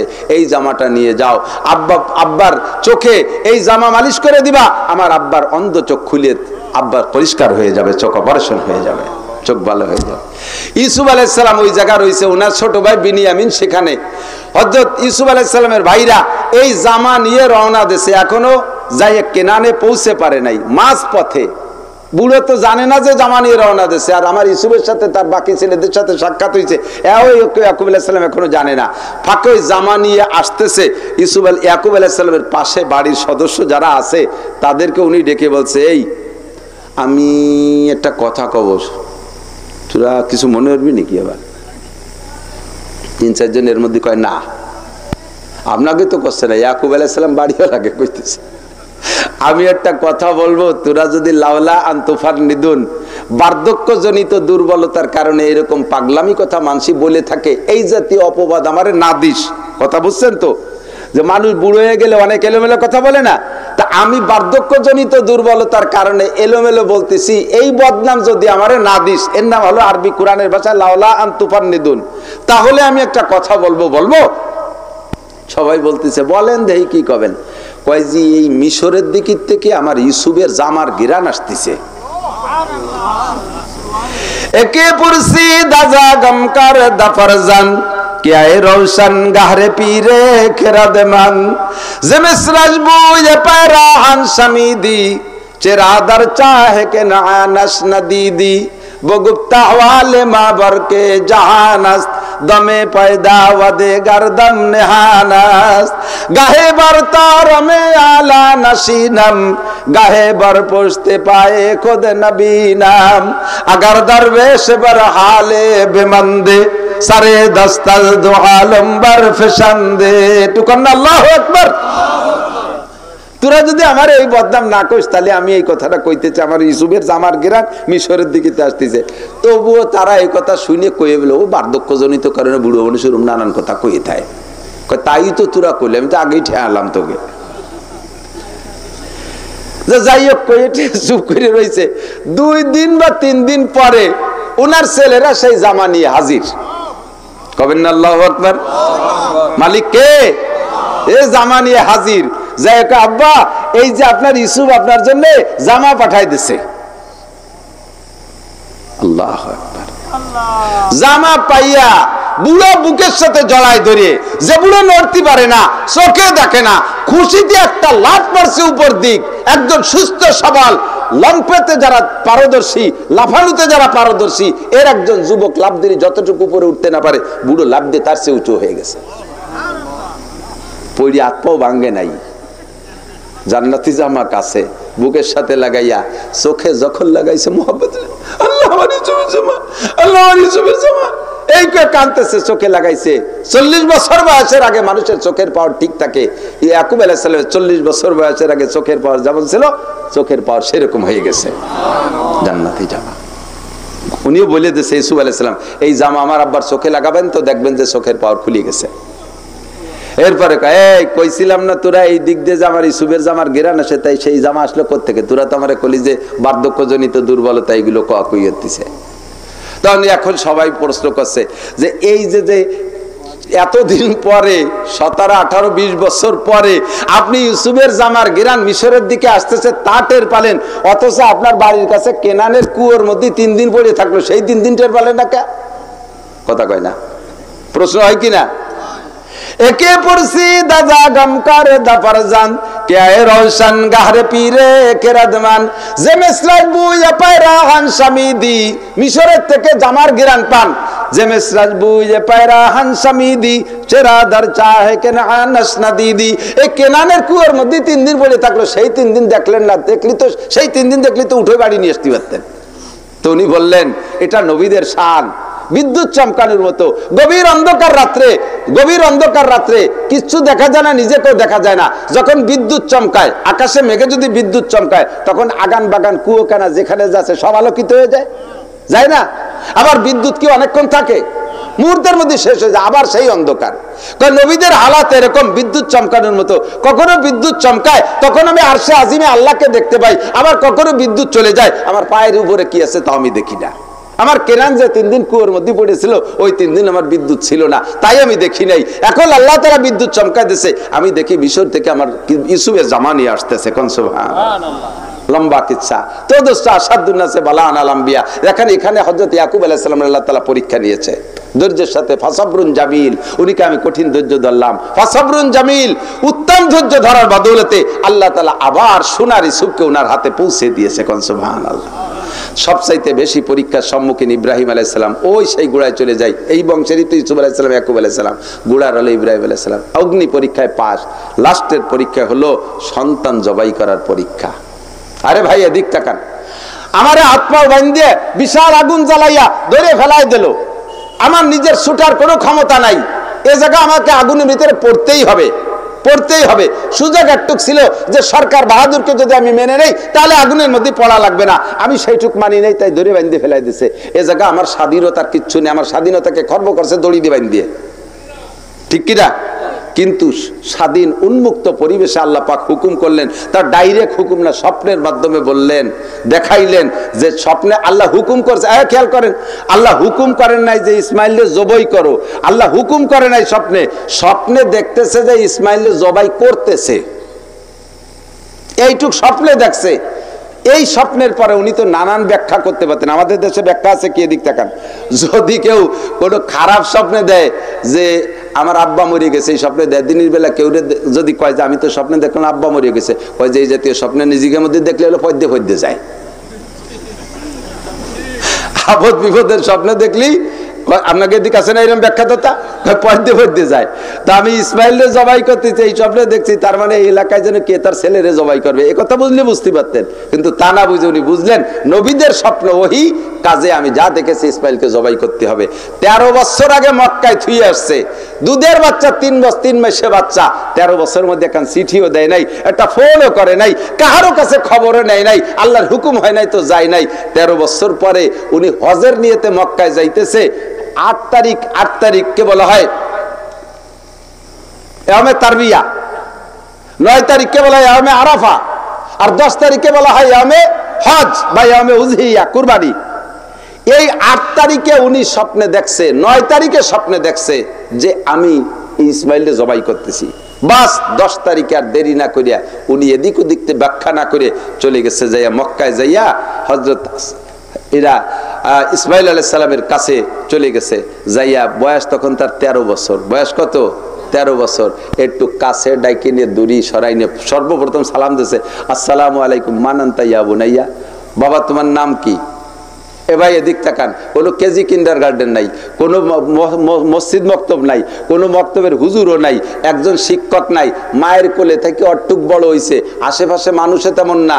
ওনাদের বসবাসের কারণে কবিলায় জুরহুম সহ 2-3টে কবিলার কিছু কিছু মানুষ ওখানে যাইয়ে বসবাস করে, তারাও লেখাপড়া জানে না। এই ছোট্ট বাচ্চা, দুধের বাচ্চা, মায়ের কোলে থেকে কি শিক্ষা পাইছে? ওই মুরব্বী অপরিচিত এসে সালাম দেখে, আসসালামু আলাইকুম মান আনতা ইয়া বুনাইয়া, বাবা তোমার নাম কি, তুমি কে, মাসমুকা তোমার নাম কি? ছেলেটা জবাব দেয়, ও আলাইকুস সালাম ইসমি ইসমাইল ইবনে ইব্রাহিম খলিলুল্লাহ আলাইহিস সালাতু ওয়াস সালাম। নিজের নামটা শুধু বললে পারা পরিচয়টা সুন্দর হয় না, বাপের নাম সব পরিচয় বললে চিনতে সহজ হয়। উনি পরিচয় দিলেন, আমার নাম ইসমাইল, আমার নাম ইব্রাহিম খলিলুল্লাহ আলাইহিস সালাতু ওয়াস সালাম। তখন ইসমাইল পরিচয় যখন হয়ে গেছে, ইব্রাহিম আলাইহিস সালাম ইসমাইলকে জড়ায় ধরছে, আনা আবুকা ইয়া বুনাইয়া, ও বাবা আমি তোমার সেই আব্বা ইব্রাহিম খলিলুল্লাহ। এই দুই বাপ বেটা ভালোবাসা, আলিঙ্গন, মোহাব্বত বিনিময় চলতেছে, কুলাকুলি জড়াজড়ি চলতেছে। এই জড়াজড়ির ভিতর দিয়ে বাপ 13 বছর পরে যাই একটা ভালো খবর কবে না, বাবা 13 বছর আসতে পারি নাই, আল্লাহ অনুমতি দিয়েছে, আইসি, তোর সাথে দেওয়া হয়েছে, তোর জন্য 2টা বিল্ডিং বানাইছে, ও পাশে চল যাই নিয়ে সেই জায়গা মার্কেট করে তুই 7 তালা, তুই খালি ব্যবসা বাণিজ্য করবি আর খাবি, এইরকম কিছু খবর কবে না? গলা জড়াই ধরে কাহিনী আরাফিল মানা মান্নি আজবাহুকা, আমি স্বপ্নে দেই যে তোমারে জবাই করতেছি। যে সময় সাক্ষাৎ হয়েছে ওই সময় হযরত ইসমাইল আলাইহিস সালামের হাতে একখান দাও, এই দাও দিয়ে খেজুর গাছের ডাল কোন জায়গায় তাই নিয়ে চাইছে চটা বানাচ্ছে, মারে ঘর বানাই দেবে। একদিকে বাপে কয় স্বপ্নে দেখছি যে তোমারে জবাই করতেছে, ওদিকে ছেলে রাতে দাও। ছেলেটা আমাদের দেশের ছেলে যদি হতো তাহলে কি কইতো, বেটা আমার মারে দিয়ে আর আমার দিয়ে গার্মেন্টস এর মধ্যে ফেলাই দিয়ে 13 বছর ইন্ডিয়া যে রইছো, আর একদিন পর এসে স্বপ্নে দেখছো আমারে জবাই করতেছে, আয় কি ডাকারে জবাই আরে দেয় ছেড়ে দেবো। জবাব এইরকম দিত না, আইসে জিজ্ঞেস করছে, ইয়া বুনাইয়া ইন্নী আরাবিল মানাম আন্নী আযবাহুকা ফানজুর মাজা তারা, ও বাবা আমি স্বপ্নে দেখি তোমারে জবাই করতেছি, তোমার জন্য কোনো দালান কুটা আমি স্বপ্নে দেখে আসি নাই, এখন তোমার খেয়াল কি? এ জায়গা খেয়াল কি কথা জিজ্ঞেস করার উদ্দেশ্য এটা নয় যে ছেলে যদি সমর্থন না দেয় তাহলে বাপ জবাই করবে না, এটা না, জবাই তো করবেই। এ কথা জিজ্ঞেস করার কারণ হলো যে আচানক ছেলেটারে ধরে নিয়ে যদি জবাই করতে যায় কোনো কথাবার্তা বলা ছাড়া, তাহলে দুনিয়া থেকে তো সে চলেই যাবে, কিন্তু তার মনের মধ্যে থাকবে যে আমার বাপ একটা জালেম। পাশাপাশি তাকেও পরীক্ষা করা উদ্দেশ্য যে দেখি আল্লাহর হুকুম মানার ব্যাপারে ইসমাইল কতটুকু প্রস্তুত। এই দুই দিক তাকাইয়া তার কাছে জিজ্ঞেস করছে, বাবা আমি তো স্বপ্নে দেখেছি, তোমার রায় কি? এবার ইসমাইল আলাইহিস সালাম জবাব দিচ্ছে, আব্বা নবীদের স্বপ্ন ওহি। ছেলেতে জব দেয় কি 13 বছরে পোলা, উল্টো জবাব না দিয়ে কয় আব্বা নবীদের স্বপ্ন ওহী, এ জায়গা করে পরামর্শের দরকার নাই, আমি আর আপনি দুই বাপ বেটা পরামর্শের বর্ষ করতে বসবো, এর ভিতরে 3 নম্বর মুরব্বী একটা ঢুকবে। 3 নম্বর মুরব্বী রেছেন তো, উপদেষ্টা, এই বড় উপদেষ্টা এসে ঢুকে আমাদের নানান প্ররোচনা দিয়ে আমাদের আল্লাহর হুকুম পালনের থেকে আপনাকে আমাকে ব্যর্থ করবে, পরামর্শের দরকার নাই। ইয়া আবাতি ফাল মা তুমার, আব্বা পরামর্শের দরকার নাই, আল্লাহ পাক আপনাকে যাহা হুকুম করেছে এক্ষুনি করে ফেলেন, দেরি করেন না। ইফআল মা তারা মা যা তারা, যা স্বপ্নে দেখেছেন। দড়ি আর দাউ নিয়ে তরবারি নিয়ে দুই বাপ বেটা যাইতেছে, আল্লাহু আকবার। যাইতে যাইতে হাজী সাহেব যারা গিয়েছেন দেখেছেন মেনার পাশে একটা উঁচু পাহাড় আছে, ওই পাহাড়ের উপরে একটা ছোট্ট পিলার বানানো আছে, ওই পাহাড়ের উপর ওই পিলারের ওখানে, তখন তো পিলার ছিল না, ওই পিলারটা বানায় রাখছে চিহ্ন হিসেবে, ওই জায়গা নিয়ে গেছে। নিয়ে সবকিছু আলোচনা কমপ্লিট, জিজ্ঞেস করছে বাবা ছেলেতে এখন আব্বারে পরামর্শ, আগে তো হয়ে গেছে আলোচনা সব কমপ্লিট, ছেলে রেডি প্রস্তুত জবাই হবে। তো বলতেছে আব্বা, আকলুতে বলা হয় উর্দুতে, আকলুতে শব্দ মানে আর কেউ নাই, একমাত্র সন্তানকে আকলুতে বলে, তার মানে ইব্রাহিমের আর কোনো সন্তান ছিল না সে সময়। এই সন্তানের প্রতি কত ভালোবাসা, যার চেহারার ভিতরে মুহাম্মদুর রাসূলুল্লাহ সাল্লাল্লাহু আলাইহি ওয়াসাল্লামের নূরে নবুয়াতি চমকানো শুরু করছে হযরত ইসমাঈল আলাইহিস সালাম থেকে, যার কারণে চেহারার অবস্থা একটু ভিন্ন রকম। এই দেখা সেই চেহারা ছেলেরে জবাই করবে, এটা কোন বাপের সহ্য হয় বলেন? আপনার অনাকাঙ্ক্ষিত একটা সন্তান, খেয়াল করেন, অনাকাঙ্ক্ষিত মানে পরপর 7টা মাই হয়েছে, এরপরে আর সাল মাই নীতি মনে চাচ্ছে না, এরপরে আর একটা মাই হয়ে গেছে বুড়ো কালে, তা আবার আলকাতরাতুন নিসা জম্মের কালা কাউসার মতো। এই বাচ্চাটারও কি আপনি জবাই দিতে পারবেন? পারবেন? আর একমাত্র সন্তান, তার চেহারার এমন অবস্থা, তাই আল্লাহ তাআলা জবাই করার হুকুম করেছে, জবাই করার জন্য প্রস্তুত। এবার ছেলের মুখের কথাগুলো শুনলে আপনার মাথার উপরে বাস পড়বে। ছেলে কয় আব্বা ই করেন, ওই আগে তরবারিটারে ভালো দাঁড় দেন, কারণ আমি তো আপনার একমাত্র সন্তান, জবাই করতে গেলে আপনার হাতে বল থাকবে না, যাতে তরবারির দ্বারেই আমি গলাটা কাটিয়ে যায়, আপনি আল্লাহর হুকুম পালন করতে পারেন, এই জন্য তরবারি দাঁড় দেন। খুব ভালো করে দাঁড় দিয়েছে। আব্বা এই দড়ি দিয়ে আমার হাত পাও বাঁধেন। কেন, তুই কি দৌড় দিয়ে চলে যাবি নাকি কোনো দিক জবাই করার সময়? কয় আব্বা মরণের সময়, মরণ তো বহুত বড় কঠিন জিনিস, আর জবাই করার পরে মরবো, জবাই করার পরে প্রাণীকেও দেখেন কিভাবে ছটফট করে, আমি ওরকম ছাটাছাটি দাপাদাপি করব, তাতে যদি আমার পা আপনার গায়ে লাগে, আপনি আল্লাহর খলিল, আমার পা আপনার গায়ে লাগলে আমি শহীদ হয়ে যাবে, মরে যাওয়ার পরে আমার সম্মান কমে যাবে, আমার দাম কমে যাবে, আপনার গায়ে কেন লাথি মারছি, এই জন্য আমার হাত পা ভালো করে বাঁধে নেন। এর এক একটা কথায় বাপরে কি হুঁশ থাকতে দেয় বলেন? অজ্ঞান হয়ে যাওয়ার মতো কথা। 2 নম্বর আব্বা ই করেন, আপনার চোখ বাঁধে নিয়েন। কয় কেন? কয় যে আপনি আমার চেহারার দিক তাকাই আমারে জবাই করতে পারবেন না, চোখ বাঁধে নিয়েন। 3 নম্বর 4 নম্বরে আপনার গায়ে আমার রক্ত যেন না লাগে, সতর্ক থাকবেন, কারণ আপনার রক্ত নাপাক, আমি মরার পরে আমার রক্ত যে আপনার গায়ে লাগবে, আপনি আল্লাহর খলিল, আপনি আল্লাহর পবিত্র বান্দা, আপনার গায়ে আমার নাপাক রক্ত কেন লাগলো? এর কারণে আমার জবাই হওয়ার পর আমার নেকি কমে যেতে পারে, এই জন্য আমার সতর্ক থাকবেন, আপনার গায়ে যেন রক্ত না লাগে। 4 নম্বর 5 নম্বর আমার জামাগুলো নিয়ে আমার মার কাছে দিয়েন, জামাগুলো খুলে নিয়ে মার কাছে দিয়েন। আপনি হয়তো চলে যাবেন, আমার মা কি নিয়ে থাকবে? আজ 13টা বছর আপনি আমার মাকে ফেলে রেখে চলে গেছেন আল্লাহর হুকুমে, আমারে কোলে করে নিয়ে জড়িয়ে সান্ত্বনা নিয়েছিল, আর আজকে আমারে জবাই দিয়ে চলে যাবেন, আমার জনম দুঃখিনী মা আর কি নিয়ে থাকবে, সান্ত্বনা কি নিয়ে নেবে? আমার জামাটা যদি বুকের সাথে একটু জড়িয়ে ধরে সান্ত্বনা নিতে পারে, জামাটা মার কাছে দিয়ে যেন, আর আমার পক্ষ থেকে আমার মাকে সালাম দিয়ে যেন, মায়ের সাথে জান্নাতে দেখা হবে, এ কথাটা আমার মাকে বলে যেন। এক একটা কথা যেন বাপের উপরে পাহাড়ের মতো চাপা দিচ্ছে, কিন্তু এক আল্লাহর প্রেমে পড়ছে। কেন ইব্রাহিম রে খলিল বানাইছে? কেন খলিল? এদিক তাকান, ইব্রাহিমের উপাধি কি খলিল না? খলিল মানে জগতে যার কোনো বন্ধু নাই, একমাত্র আল্লাহ ছাড়া, সে হলো খলিলুল্লাহ। আমাদের দেশে বহুত খলিল আছে, আগে সোসে না মুইতে বানি নয় না, ওই খলিল না, যে খলিলের 20 মহিলা দোস্ত, ওই রকম খলিল না। খলিল বলে যার একমাত্র আল্লাহ ছাড়া আর কোনো দোস্ত নেই, এর খলিল। তো এতদিন আল্লাহ ছাড়া আর কোনো দোস্ত ছিল না, তাই ইব্রাহিম খালি উপর দিক তাকাইয়া বেলা রেখে এই যে মনে আল্লাহ, চান রেখে এই যে মনে আল্লাহ, এটা একটা দেহে আর আল্লাহ খোঁজে, লাস্টে আল্লাহরে পেয়ে গেছে। আল্লাহর সাথে ইব্রাহিমের এমন বন্ধুত্বতা হয়েছে, আল্লাহ তারে খলিল করে ডাকতে বাধ্য হয়েছে। যখন ইসমাইল জন্ম নেছে, তখন ইব্রাহিম আলাইহিস সালাম এদিক খেয়াল করেন, তো সন্তানের প্রতি একটা মায়া তো হবেই, তখন আল্লাহর দিকে আগে যতবার সম্পর্ক তাকাইতো, এখন তার চেয়ে একটু কম তাকায়, একটু ইসমাইলের দিকে তাকায়, একটু কোলে, আরে আল্লাহ কয় যে এটা আমার ভালো লাগতেছে না, তুমি আগে খালি বারবার আমার দিকে তাকাইতে আনে সাহালের দিকে তাকাচ্ছ, ও বাড়ি রাখতে পারবা না, 1 নম্বরে মক্কায় ফেলাইতে এসো। এই মক্কায় ফেলাই রাখছে প্রথম হুকুম, 3 বছর 13 বছর। এরপরেও যখন মক্কায় গেছে তখন দেখে যে এরকম আল্লাহর দিকে না তাকাইয়া একটু কম তাকায়, ইসমাইলের দিকে তাকায়। আল্লাহ কায় এটা দুনিয়ায় রাখা যাবে না, ওরা জবাই দিতে হবে, ও থাকলে আমার কম পড়ে যাচ্ছে, আমার ভালোবাসায় কম পড়ে যাচ্ছে, তাই জবাই করার হুকুম হয়েছে। আল্লাহু আকবার। এই মোহাব্বত আর ভালোবাসার ভিতর দিয়ে হযরত ইব্রাহিম আলাইহিস সালাম আল্লাহ পাকের ভালোবাসাকে প্রাধান্য দিয়েছে। মোহাব্বত মে পেদার বেটে কো কর দেতে হে কুরবানি, জবিহুল্লাহ কে কহ লেতে হে জু ফরজন্দ লাসানি। কার মোহাব্বত ইব্রাহিমের ভিতরে প্রাধান্যতা পেয়েছে এইটা প্রমাণের জন্য আল্লাহ তাআলা ইসমাইলকে জবাই করার হুকুম দিয়েছে। হযরত ইব্রাহিম ফেল না পাস, ফেল না পাস, পাস। ওই জিবতালা ইব্রাহিম রব্বুহু বিকালিমাতিন। আল্লাহু আকবার। তারপরে যা হওয়ার হয়ে গেল, জবাই শুরু করে দিয়েছে তাল্লাহুল জাবিন, ডান কাত করে শোয়াইয়া এরপরে জবাই শুরু করে দিয়েছে। জবাই যখন শুরু করছে একটা তামার পাত ছুরির নিচে আল্লাহ তাআলা পাঠায় দিয়েছে, খালি পুছায় তা কাটে না। এরপরে উবুর করে গাড়ে পুছানো শুরু করছে, তামার পাত গাড়ের উপরে ধরছে, কাটে না, কাটা হলোই না। ওদিকে না কাটা পর্যন্ত তো ইব্রাহিম ফিরবে না। ইতিমধ্যে উপর থেকে একটা শব্দ আসতেছে, আল্লাহু আকবার, আল্লাহু আকবার। বলবেন আল্লাহু আকবার, আল্লাহু আকবার, আল্লাহু আকবার, আল্লাহু আকবার। এই বলছে উপর থেকে, চোখ তো বান্দা ইব্রাহিমের, উপরের দিকের আওয়াজ শুনে উনি একটু উপর দিক নজর করছে, খেয়াল করছে। এর ভিতরে ইসমাইল আলাইহিস সালামের ঠ্যাং ধরে টাইন দিয়ে সরাইয়া জিব্রাইল আসতেছে উপর থেকে আল্লাহু আকবার বলতে বলতে।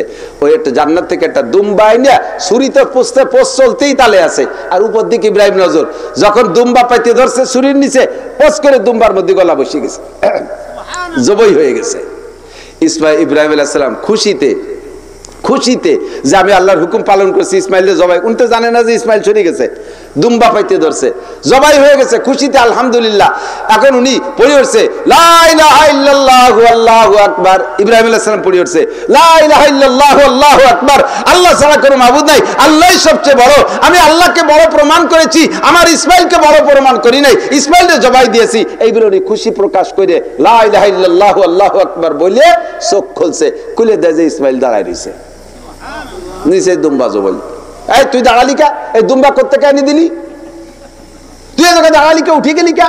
এই বলে সূরা দিয়ে আবার ইসমাইলের দিকে রওনা দিয়েছে। পিছন দিয়ে জিবরাইল হাত টানি ধরছে, হাত টানি ধরে কয় আর মারা যাবে না। আল্লাহ পাক ঘোষণা দিয়েছে কদ সাদ্দাকতার রুইয়া ইন্না কাযালিকা নাজজিল মুহসিনিন। তুমি তোমার স্বপ্নকে বাস্তবায়ন করেছো, এর কারণে আমি জান্নাত থেকে দুম্বা পাঠাইছি। এইরকম কিয়ামত পর্যন্ত আনেওয়ালা উম্মত যদি আল্লাহর হুকুমকে বাস্তবায়ন করে, তাদেরকে প্রতিদান আমি এরকমই দিয়ে থাকবো, এরকমই দিয়ে থাকবো। তোমারটা দিয়েছি ইসমাইলের পরিবর্তে দিয়েছি দুম্বা। আর আমার আখেরি নবীর উম্মতরা যদি কুরবানি করে, আল্লাহ কয় লাইয়ানালাল্লাহু লুহুমুহা ওয়ালা দিমাউহা ওয়ালাকিন ইয়ানালুহু তাকওয়া মিনকুম। তোমার কুরবানির জন্তুর রক্ত মাংস গোশত কিছুই আল্লাহর কাছে যাবে না, সবই তুমি ব্যবহার করবা, তোমার তাকওয়া আর পরহেজগারি যাবে। আল্লাহ পাকের কাছে কুরবানির জন্তু জবাই করার পরে মাটিতে রক্ত পড়ার আগে ওই কুরবানি আল্লাহর কাছে কবুল হয়ে যায়। বিকুল্লি শাহরাতিন মিনাস সুফি হাসানা, তাদেরকে প্রত্যেক একটা লোমের পরিবর্তে একটা নেকি দেওয়া হয়। বিকুল্লি কতরাতিন মিনাদ দাম হাসানা, প্রত্যেক রক্তের ফুটায় ফুটায় নেকি দেওয়া হয়। কাযালিকা নাজজিল মুহসিনিন, এইরকম আমি মুহসিন নেককারদেরকে প্রতিদান দিয়ে থাকি। বলেন না সুবহানাল্লাহ। কষ্ট হয়ে যাচ্ছে? আসল জায়গায় আইসে বললাম না, কি দিয়ে কি হতে লম্বা হয়ে যাচ্ছে। আরে আপনাকে তো কষ্ট হচ্ছে, আমার মনে হয় যা টের পাচ্ছি। মেলা দিন শোনেন না, আজকে একটু শোনেন, কারণ যে কিচ্ছা তো শুনছি। আরে ভাই শুনছেন, তার ভিতর দিয়ে বয়ানের মাধ্যমে নতুন করে জজবা তৈরি হয়। এজন্যই তো আল্লাহ ওয়াজাক্কির, জানা কথাগুলো আবার আলোচনা করো। সামনে কুরবানি করবেন, আপনার ছেলেরে জবাই করার কথা বলা হয়েছে নাকি? কথা কন, কুরবানি করবেন কি ছেলে না গরু? কি কুরবানি করবেন? গরু কুরবানি করবেন। এই তলবিয়াটা একটু শিখাই নেই, এই জায়গার মশলাটা বলে যাই। তো জিবরাইল আলাইহিস সালাম দুম্বা নিয়ে আসার সময় বলতেছিলেন আল্লাহু আকবার, আল্লাহু আকবার। জবাই করার পরে চোখ খুলে দেখে যে ইসমাইল দাঁড়াই গেছে, দুম্বা জবাই হয়ে গেছে। আল্লাহ কয় কদ সাদ্দাকতা রুইয়া, স্বপ্ন সত্যই তো করেছো। শুনে হযরত ইব্রাহিম আলাইহিস সালাম কয় লা ইলাহা ইল্লাল্লাহু আল্লাহু আকবার। এবার হযরত ইসমাইল আলাইহিস সালাম দাঁড়াইয়া উনি কয় আল্লাহু আকবার ওয়ালিল্লাহিল হামদ, সবচেয়ে বড় কে? প্রশংসা কার? ওয়ালিল্লাহিল হামদ। আমার আব্বার কোনো প্রশংসা না, কারণ আমার আব্বা আমারে মারার জন্য যত চেষ্টা সব চালাইছে, বাঁচাইছে আমার আল্লাহ। আমি আব্বারে একবারও প্রশংসা করতে পারবো না, প্রশংসা হবে আল্লাহর। এই জন্য আল্লাহু আকবার ওয়ালিল্লাহিল হামদ। তিনজনের তিনটে কথা। জিবরাইল বলছে আল্লাহু আকবার আল্লাহু আকবার, ইব্রাহিম আলাইহিস সালাম বলছেন আল্লাহ লা ইলাহা ইল্লাল্লাহু আল্লাহু আকবার, আর ইসমাঈল আলাইহিস সালাম বলছেন আল্লাহু আকবার ওয়ালিল্লাহিল হামদ। এই তিনটে মিলে তাকবীরের নাম হলো তাকবীরে তাশরিক। তাকবীরে তাশরিক 9 তারিখ ফজরের থেকে শুরু করবেন, 13 তারিখ আসর পর্যন্ত পড়বেন, কিয়ামত পর্যন্ত পড়া চলবে। আর ওই দুই বাপ বেটা নেকি পাইতে থাকবে, আমাকে নেকি কম হবে না, আমাদের নেকি চলতে তালে থাকবে। এই হলো তাকবীরে তাশরিক। এবার আমাদের উপরে সাহাবা নবী পাকের কাছে সাহাবায়ে কিরাম জিজ্ঞেস করছে, হুজুর এই কুরবানির কথা কোরআন শরীফে আছে, এই কুরবানি কি? হযরত নবী আলাইহিস সালাম বললেন, হাযা সুন্নাতু আবিকুম ইব্রাহিম আলাইহিস সালাতু ওয়াস সালাম, এটা তোমাদের মুসলিম জাতির ভিতরে ইব্রাহিম আলাইহিস সালামের সুন্নাত। এই কুরবানি তোমরা চালু রাখো, কুরবানি তোমরা চালু রাখো। কুরবানি কি? আমার দিক মালের উপরে কুরবানি ওয়াজিব হয়। যার ঘরে কুরবানির 3 দিন, অর্থাৎ সামনে তো শনিবারে কুরবানি, শনি রবি সোম এই 3 দিন কুরবানি করার দিন। কয় দিন? এই 3 দিনের ভিতরে যার ঘরে সাংসারিক দৈনন্দিন প্রয়োজনীয় সবকিছুর পরে ডানিও নাই বামেও নাই দিনাদাই কিচ্ছু নাই, তার কাছে এই 3 দিনের ভিতরে 1,05,000 টাকা বর্তমান নগদ টাকার দামে, বর্তমান নগদ দামে 52.5 ভরি রূপোর দাম 2,000 টাকা ভরি হলে 1,05,000 টাকা হয়। কের দোকানের পুঁজি যদি 1,05,000 টাকা থাকে, ওই লোকটার সংসার চলার পরে দোকানটা ঠিক আছে, দোকানের মালের মূল্য আছে 1,05,000, ব্যাংকে ক্যাশ আছে 1,05,000, অথবা তার ঘরে ক্যাশ আছে 1,05,000, এই লোকটার উপরে কুরবানি ওয়াজিব। এই লোকটা যদি কুরবানি এই 3 দিনের মধ্যে না করে, হুজুর আলাইহিস সালাম বলেন, মা ওয়াজাদা সাআতান লিআইয়ুদহিয়া ওয়া লাম ইউদহি ফালা ইয়াকরুবান্না মুসাল্লানা। আল্লাহ তাআলা যাকে কুরবানি করার তৌফিক দিয়েছে, সে যদি কুরবানি না করে, এই যারে তৌফিক দেয়া হয়েছে সে যদি কুরবানি না করে, তোর মতো চোর যেন ঈদগাহে নামাজ পড়তে আসে না। বুঝলো? বাদাই মিয়া নামাজ পড়তে টাকা লাগে না, এই জন্য যায় নামাজ এখন বগলের নাস্তি নাস্তি আক্কাতার এসে দাঁড়াইছো, এই কুরবানি করিস সেই কা না? কুরবানি করবো এবার যারা খাবে তারা বাড়ি আসবে না। উনার যে শগুন গুলো গরু খাবে, সে শগুন গুলো বলে এবার ডাকাইতে বাড়ি আসবে না, এই জন্য কুরবানি করবে না। আছে না নাই? আছে আছে। তোমার ঈদগায় জাতি মারা আছে, গেটি ধরে বেরোয় দিবে না যাইতে। আল্লাহ রাসূল নিষেধ করেন, রহমাতে আলামিন নবী বলেন, তুই কুরবানি কর, তুই কুরবানি করিস না তৌফিক থাকা সত্ত্বে বেরিয়ে জায়গা থেকে ঈদগাহ আসছে কি জন্য? তোর জন্য ঈদগাহ না, কুরবানি করা ওয়াজিব। এই কুরবানির পরিমাণ বললাম তো, মালের পরিমাণ। এখন এদিক খেয়াল করেন, এদিক খেয়াল করেন। ফ্যামিলিতে আব্বা আছে, আব্বা নিজের কামাই নিজে আলাদা রাখে, এখনো ভাগযোগ করে দেয়নি ছেলেদের। 4টে ছেলে আছে স্ট্রং, 4টে ছেলে সাবালেক হওয়ার পরে যার যার শরীয়ত তার কাছে। ফ্যামিলিতে আব্বা মুরব্বী, খেয়াল করেন, আব্বা মুরব্বী আছে, 4টে সাবালেক ছেলে আছে। আব্বা একা নামাজ পড়লি তো বাকি 4 জনের পড়া লাগবে না। কথা কন? আপনি স্বামী পুরুষ নামাজ পড়েন, আপনার স্ত্রী তো নামাজ না পড়লে হবে? হবে হবে। বড় 3টে মাইয়া আছে দামড়া বিশ্ববিদ্যালয়ে পড়ে, ওরা তো নামাজ না পড়লে হবে? তাহলে সাবালে হওয়ার পরে যার যার শরীয়ত তার, তাই তো? নামাজও যেমন তার, রোজাও তার, যাকাতও তার, হজও তার, কুরবানিও তার। কাজেই আব্বার টাকা আব্বার কাছে আছে, আব্বা ধনী মানুষ। বড় ছেলেটা মোটা চাকরি করে, সেও তার কাছে 1,05,000 আছে। মাইজেটা চাকরি করে, তারও 1,05,000 আছে। সাইজেটা ব্যবসা করে, তারও 1,05,000 আছে। বউটা আলাদা পুঁজি জোগাড় করছে, ছেলেটা টাকা দিতে মারে 1,05,000 টাকার মালিক বানায় তুই দিছে। এই সব কয়জনের উপরে কুরবানি ওয়াজিব। বাড়িতে গোস্ত খাওয়ার জন্য মুরব্বিতে যাই 8-এর তেটা কিনে এনে জবই দিয়ে সবাই খাওয়াই দিছ, শুধু মুরব্বির আদায় হবে, বাকি ছেলেদের পক্ষ থেকে আদায় হবে না।